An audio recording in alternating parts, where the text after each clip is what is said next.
Okay. There you go. Yay! Now you're on. Now this isn't live, Okay, so we can but we're the Laser Brains. do bad things. And we are finally, at long last, back with a Laserdisc review. And you may say, no, you're not, because where's the Laserdisc? And the answer is, We I burned don't it. know. We burned it.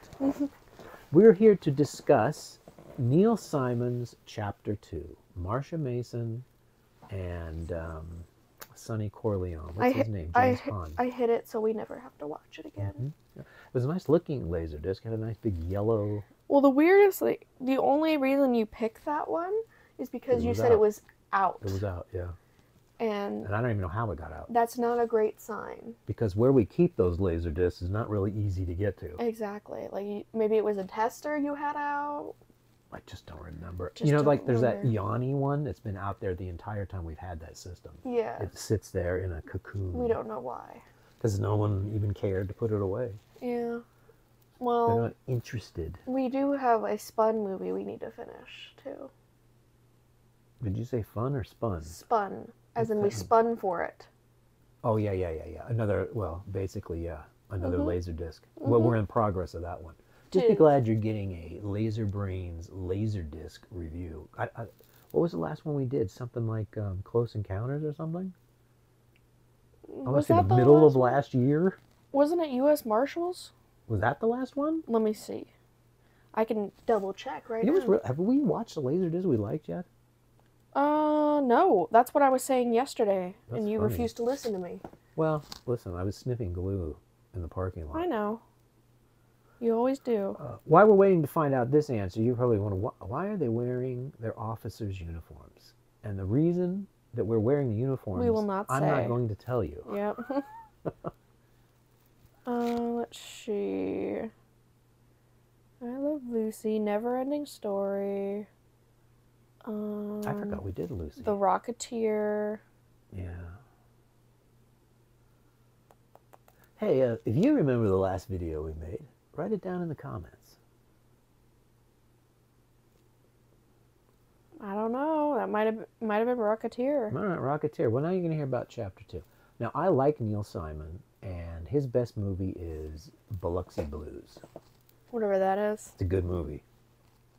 Okay. But this is Chapter 2, and it's got James Caan in it, who's world class. No, he's not. And it's got Marsha Mason, who was at the time the hottest female star. She was asked to be in everything. So this should have worked. It even had Valerie Harper in it as the sidekick, which made absolutely no sense because she would only pop in very briefly and had nothing to do with anything else. Great. She was always the friend. But barely there. She was always the friend. But barely there. No, I think she was the friend on that's what your roommate said to me every 5 minutes or every time she showed up on screen.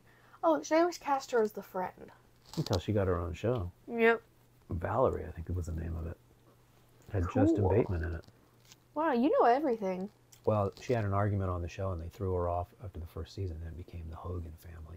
I got you. Sandy Duncan took over.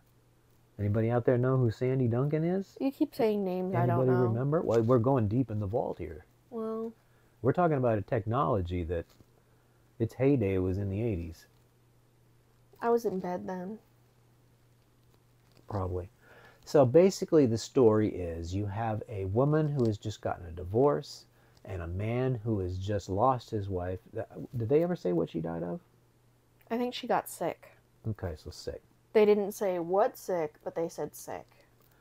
And James Caan has got a brother, and the brother is immediately telling him that you need to get back out there. And he's just like, I'm not over it. I don't care. Hadn't it been a few years? No, I don't think so. Are you sure? I'm not 100% positive. I think the reason why we were... I'm thinking 6 months for some reason. I think we were outraged at the way he was acting because she'd been dead a while. It must have been more than 6 months. Maybe. But anyway, he goes, no, I got zero interest. But I know this girl, would she be good? And they go, no, not interested. No. I'll never be. Next scene, he's on the phone. Yeah, because he gave him the number anyway. Right, but I the mean, brother. there was no evolution at all. It was, Yeah. no. Okay, give me the phone. Yeah. And they start this sort of back and forth over the phone, but it was the most false thing I've ever seen. Both of them are throwing one-liners at each other. Both of them are not only throwing one-liners at each other, the chick's not interested. She's not interested either. Yeah, but he says he's not interested, but then he keeps calling Which her. makes no sense, and he plays it as if he's not interested. Yeah. But then he keeps calling her over and over again. And by the way, his delivery is something like, well, yeah, you know,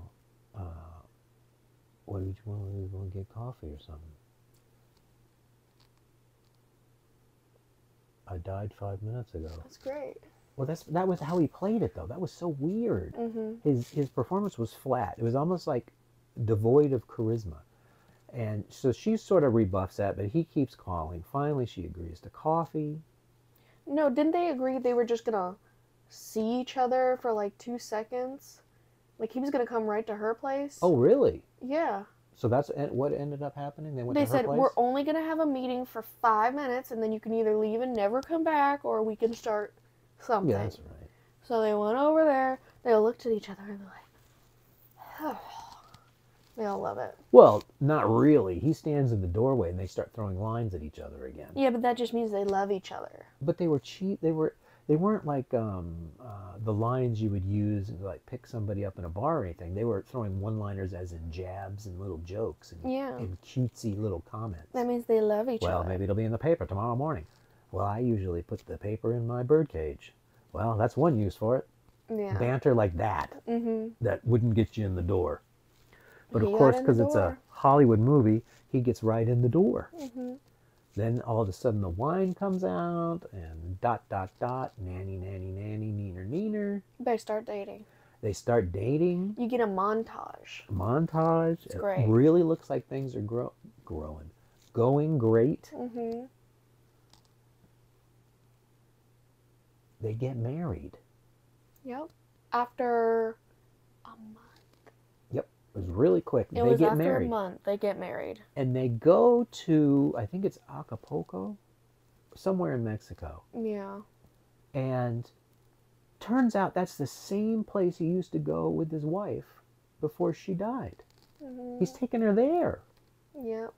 And then the place reminds him of his wife, so he's got a full diaper. Well, because the waiter knows him by name. Right. Because he always used to take the wife there. And it Right, was but their why would favorite you go place. there? You never take the new chick to the old chick place. I know. Well, I know nothing, I know that. That just shows that he's not over her. Well, so then the movie devolves into she gets married and she's happy, and this guy's acting like he's got a full diaper. I'm this guy's acting suicidal. He's sitting at the chair going. Which is so weird because he pushed so hard for the chick, and then the moment he has her, then he starts like. He does this kind of, I just got to be alone and think. I just need to and go. And he just stares off at the sun, and he's acting like a real asshole is what he's acting like. He's treating her like garbage. Yep. It devolves into they get back on the plane and go home, and they just have this argument about how she needs to get out of the house, and and she's just like, what? She's shocked by that, and he's treating her like absolute garbage. And then what happens? Then he decides to go to San Francisco. Yeah, what was he doing there? I can't remember. Visiting someone? Well, that's right. He is a, I guess we should have mentioned that. He writes. He's a writer. Yeah. Big stretch for Neil Simon. And he goes to Hollywood because they're going to adapt one of his, whatever he wrote, into a movie. Mm-hmm. That's the premise. And he says he's going to stay there for a while. Yeah, he needs to go think through something. Right. Even though she's done nothing wrong besides except he's acting like a wet potato. Yeah. So we can't even really explain it, just how bizarre this guy acts in Acapulco. I mean, you want to take a baseball bat to his head. He did one of these. Whole different person. Well, but it's all... Nobody wants to be around that. My wife. It doesn't even say that. He's just... it's the apex of the 70s, where those people were just so involved in themselves. People talk about social media today and how narcissistic everybody is on there. The 70s those were real, hardcore, full bird narcissists. Mhm. All that, I'm going to do whatever feels right. Yep. Oh, I got to go talk to my therapist. I got to So. get in touch. Meanwhile, he has no empathy for this woman. Yeah. Essentially, he turns on her like she's garbage. Well, because she dropped also her whole life, her house, and everything to go be with him. Mm-hmm. And get married and Go live with him. take and can you imagine you're taking a big trip like that and then this guy turns into a full diaper? Yep. Just ruining the trip. Yeah. But she's like, I miss him. She goes to the brother, doesn't she? Yeah, I think so. And is talking to him and is like, I just don't know what to do. What does the brother say? The brother just gives like, it'll work out, or I don't know. He just needs a little time. He's completely useless. But then, And by the way, that actor's choice, the brother, he's in like 5 or 6 scenes. Mm-hmm. He yells all his dialogue. Everything he says to his brother, he's yelling the dialogue. Mm-hmm. And James Caan is playing it like this. Well, the B story is also that the brother is dating her friend, but she's married. Right, but And they're sneaking around, but they don't pay much mind to it. it just doesn't land. You know, well, it's more like an E story. Right. You know, That whole bit easily lifts out of the. movie. Yeah. You're right out of the movie. They just needed to add some Zero. more time to the laser disc. Yeah, to fill out the movie. Yeah. Mm-hmm. But I don't know why anybody would want to watch this movie. Everyone is unpleasant. Well, you haven't even finished talking about it. Okay, go ahead. Tell me what happened. So she has that meeting with the brother at the diner, and one of the waiter comes over and says, "You have a call, miss." He knew to call that diner. Wow. Yeah. So she gets on there and he's like, "I'm home right now." She's like, "What?" She's all happy, which...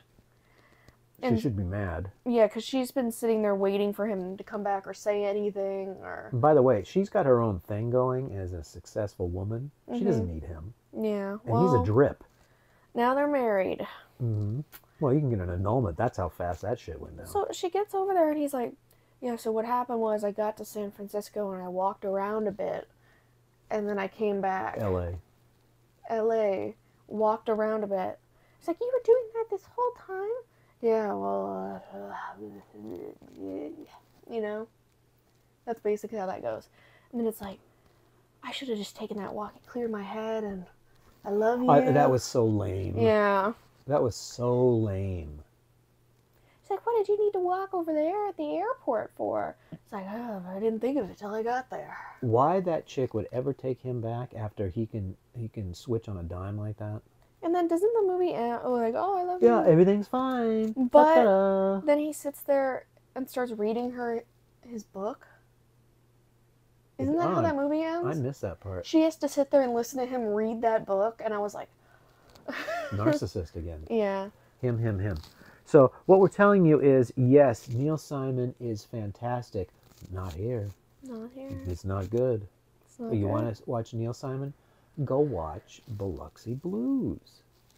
That was good. This is probably, when you talk about the worst films because it's technically bad or you know whatever, this was the worst movie because the people were vomits. Mm-hmm. And nobody acted like anybody would. Yep. Nobody talks to each other like these people did. Mm-hmm. With these rapid fire lame comments. Mm-hmm. Oh God, it was just so bad. So you loved it? I really, well, you know what? I did love it. Is there anybody out there who would like to buy it and have it in your collection? Because actually, No. it was really good. No. I'm talking about them, though. I don't have a Laserdisc player. But maybe you do. Yeah, and you probably want this disc. Yeah, well, Look into my eyes. if you're deep a into my eyes. completionist... Yeah, right. Well, I don't. You know, that's funny. Laserdiscs made it all the way up until about the DVD, Yeah. and a little bit longer than that because it took a little bit for the DVD to catch on. Mm-hmm. But so there's a lot of Laserdiscs out there, and I what, don't you know think what anybody could Laserdisc ever did? come It does close. the same thing that Blu-ray does. What? They put out multiple versions of films that sold well. So if like you sold a copy of T2, they immediately came out with a double disc version of T2. And then they came out with a widescreen I version don't of like T2. that. And then They put in T3 even though it wasn't made on the box, and it really was T2. They did as many T2s as they could do. I don't like that. Yep. So that's all we have to say about Chapter 2. My new favorite movie. Chapter 2 is more like a number 2. You know what I mean? Alright, you're going to end this video. Thank you for watching. We're sorry it took so long. There's no way for me to actually physically end the movie unless I press a button on the back of the phone. So it's going to go on for a little bit as I sing Chapter 2. Chapter 2, Chapter 2.